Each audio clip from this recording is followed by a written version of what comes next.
მდგომარეობს. დღენახევარში რა მოხდა ისეთი იქ რა შეიცვალა მელიასთან მიმართებაში. ადრე ესე ძალიან ზდილობიანი ბიჭი იყო და მე დღენახევარში უკვე შეერაღებული ბანდა ჩამოაყალიბა.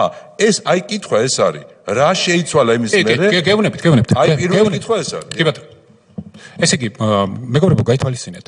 დაკავება არ დაკავების საკითხი ოპერატიული ინფორმაციის დაგრძნობაზე წდება. გავითვალისწინოთ ეს.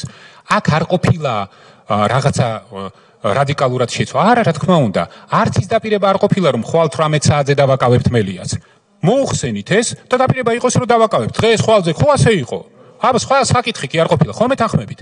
საკითხი ესე იყო, რომ ეხლა აქ და ამ მელიას არ დაკავებაც კი არ იდგა თემა. მელიას დაკავება იყო იმ წამს და იმ საათში. ამაზე იყო საუბარი მეძე არაფერზე. ამ არაფრის მთქმელ უმნიშვნელო საკითხს ამხელა ტექტონიკური ცვლილებები რომ მოყვა, ეს იყო ჩემთვის მესიჯი, რომ всё თემა დამთავრებული, აქ მუშაობა შეუძლებელია. ეს მოხდა მეტი არაფერი, თორე მელიას დაკავება როგორ დააკავებდით, რომ მეკითხოთ. აი მარტივი თემაა. შეხედეთ, იმ ღამეს იქ 600-700 კაცი იყო. სხვადასხვა ამას მარტივად შეიძლებოდა ვიღაცის მიყვანა, მოყვანა, ამაზე ჩვენ მუშაობდით და თემა ამაში იყო, საქმე კი არ განიხილებოდა იმაში, რომ აქ უბრალოდ სხვა რამე მოხდა. აქ მოხდა უბრალოდ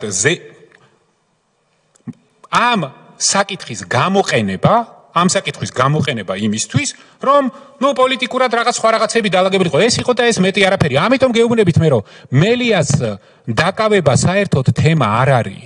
არ იყო იქ მელიას დაკავება თემა. მელიას დაკავება იყო, კიდევ ერთხელ ვამბობ, მიზეზი, ხარკი, რომელიც მე გადაუხადე გუნდს და სახელმწიფოს. სხვა არაფერი.